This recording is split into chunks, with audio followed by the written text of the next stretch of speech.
వాక్య పరిచర్యకు అవసరమైన 2 ముఖ్యమైన నియమములు. ప్రభువు యెహెజ్కేలునకు వాక్య పరిచర్యకు పిలువబడిన వారు గుర్తుపెట్టుకొనవలసిన కొన్ని ముఖ్యమైన విషయములను చెప్పెను. మొదటిది, దేవుడు మొదట చెప్పిన సంగతి, వారికి భయపడకుము. యెహెజ్కేలు గ్రంథము 2వ అధ్యాయము 6వ వచనము గమనించండి. ఈ మాట చాలా తరచుగా చెప్పడము జరిగింది.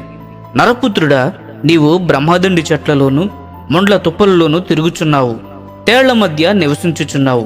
అయినను ఆ జనులకు భయపడకుము, వారి మాటలకు భయపడకుము, వారు తిరుగుబాటు చేయవారు, వారికి భయపడకుము.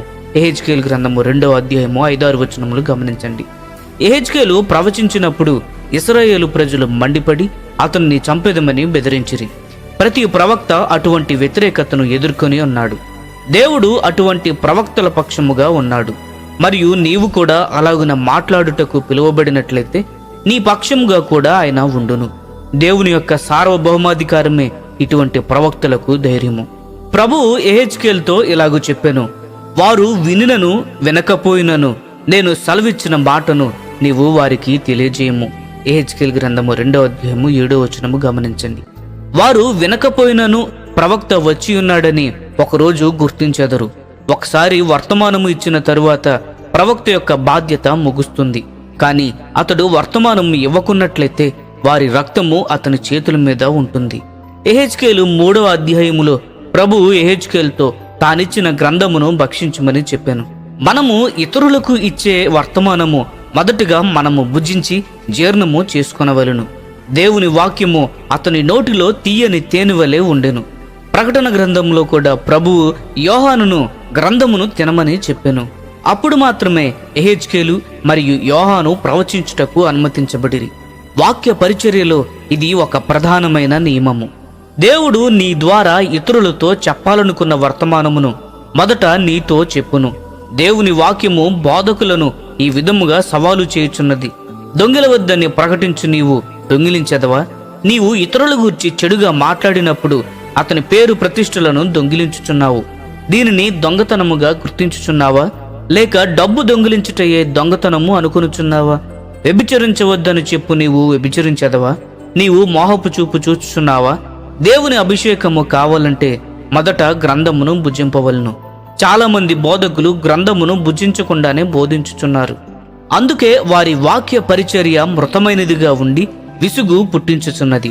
ఉపయుక్తమైన పరిచర్య కావాలనంటే మొదట దానిని భుజింపవలను. దేవుని వాక్యము 2 అంచులు గల ఖడ్గము. ఒక అంచు నన్ను నరికిన ఎడల అప్పుడే 2వ అంచు ఇతరులను నరుకును. అది మనలను నరకని ఎడల మన బోధలో కఠినత్వముగాను మరియు మనము కనికరము లేనివారముగాను ఉందము. కాబట్టి గ్రంథమును భుజించుము. రెండవదిగా ఇక్కడ మరి ఒక ముఖ్యమైన నియమము ఉన్నది. నేను లేచి మైదానపు భూమికి వెళ్ళగా కేబారు నది దగ్గర యెహోవా ప్రభావము నాకు ప్రత్యక్షమైనట్టు ఆయన ప్రభావము నిలువబడి నాకు ప్రత్యక్షమయ్యను. మరియు నేను నేలను సాగిలపడితిని. యెహెజ్కేలు గ్రంథము 3వ అధ్యాయము 23వ వచనము గమనించండి. ఎల్లప్పుడూ నీ ముఖము దుమ్ములో పెట్టుకొనుము. కొన్నిసార్లు శారీరకంగా చేయుట మంచిది. దేవుని ఎదుట నీ గదిలో నేల మీద పడుకొని, ప్రభువా, ఇది నా నిజమైన స్థితి, నీ ఎదుట నేను ఏమీయు కాని వట్టివాడను. ఇతరుల ఎదుట నిలువబడి బోధించే మనకు ఇతరుల నుండి గౌరవము మరియు పొగడ్తలు పొందే అపాయము ఉన్నది. ఇతరుల కంటే ఎక్కువగా మనము దేవునితో ఒంటరిగాను సాష్టాంగపడి ఆయన దృష్టిలో ఏమీ కానివారమని గుర్తించవలను. దేవుడు మన ఊపిరిని క్షణములో తీసివేయగలడు. మన అభిషేకాన్ని క్షణములో తీసివేయగలడు. నేను నా అభిషేకాన్ని పోగొట్టుకుంటానేమోనని ఎక్కువగా భయపడాలి. నేను దేవుని అభిషేకాన్ని పోగొట్టుకొనుట కంటే నాకున్న డబ్బు అంతా మరియు నా ఆరోగ్యమంతా పోగొట్టుకోవడానికి సిద్ధముగా ఉన్నాను అని చెప్పాలి. డబ్బు విషయంలో గాని, మాట విషయంలో గాని, కొన్ని ఇతర విషయాల్లో గాని అజాగ్రత్తగా ఉన్నట్లయితే అభిషేకాన్ని పోగొట్టుకునిదము.